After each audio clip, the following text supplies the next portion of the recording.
ప్రజాస్వామ్యానికి నమ్మకమే పునాది. ఆ నమ్మకం తగ్గిపోతే వచ్చే ఫలితాలపై నమ్మకం తగ్గిపోతుంది. దురదృష్టవశాత్తు ఇండియాలో రాజకీయ పార్టీలు ఓడిపోయినప్పుడల్లా ఫలితాలను ప్రశ్నిస్తున్నాయి. ఈవీఎంల మ్యాజిక్ అంటున్నాయి. ఈ క్రమంలో ఇతర దేశాల్లో ఎవరైనా ఈవీఎంలపై మాట్లాడితే వెంటనే మన దేశంలో అలజడి ప్రారంభమవుతుంది.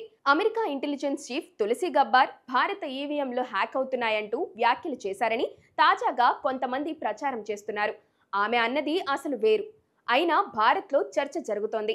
ఈవీఎం పనితీరు గురించి తులసి గబ్బార్డ్ మాట్లాడింది నిజమే, కానీ ఆమె ఇండియా ఈవీఎంల గురించి మాట్లాడలేదు. ఇతర దేశాలు అన్నారు. ముఖ్యంగా ఇంటర్నెట్తో అనుసంధానమై ఉండే ఈవీఎంలను హ్యాక్ చేయవచ్చని ఆమె అన్నారు. భారత ఈవీఎంలు ఇంటర్నెట్తో హ్యాక్ అయ్యే అవకాశమే ఉండదు. ఎందుకంటే వాటిని కనెక్ట్ చేయడానికి బ్లూటూత్ వంటి పరికరాలు ఏమీ ఉండవు. ఒక ఈవీఎంకు మరో ఈవీఎంకు సంబంధం ఉండదు. కనెక్ట్ అయ్యే అవకాశం లేదు.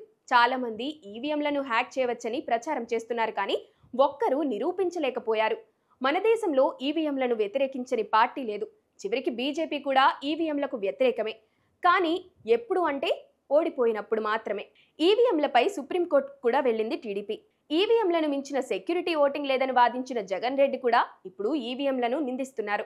అయితే రాజకీయ పార్టీలతో వచ్చిన సమస్య ఏంటంటే తాము ఓడిపోయినప్పుడు మాత్రమే నిందిస్తున్నారు, గెలిచినప్పుడు సమర్థిస్తున్నారు. దీనివల్ల వారి వాదనకు బలం ఉండటం లేదు. కానీ అందరూ ఈ సమస్యకు పరిష్కారం వెతకాల్సిందే, అనుమానాలకు చెక్ పెట్టాల్సిందే అనుకుంటే మాత్రం ఓ నిర్ణయానికి రావచ్చు. భారత ఈవీఎంలు చాలా పగడ్బందీగా ఉంటాయని చెబుతారు.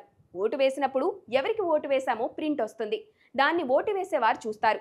వేరే వారికి ఓటు పడితే తెలిసిపోతుంది. ఎలాంటి కంప్లైంట్లే రాలేదు. అయితే ఇక్కడ ఆ ప్రింట్ల అన్నింటినీ లెక్కించేందుకు ఈసీ అంగీకరించడం లేదు.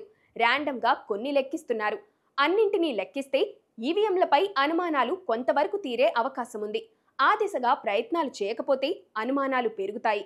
దీనివల్ల సమస్యలు వస్తాయి, కానీ తగ్గవు.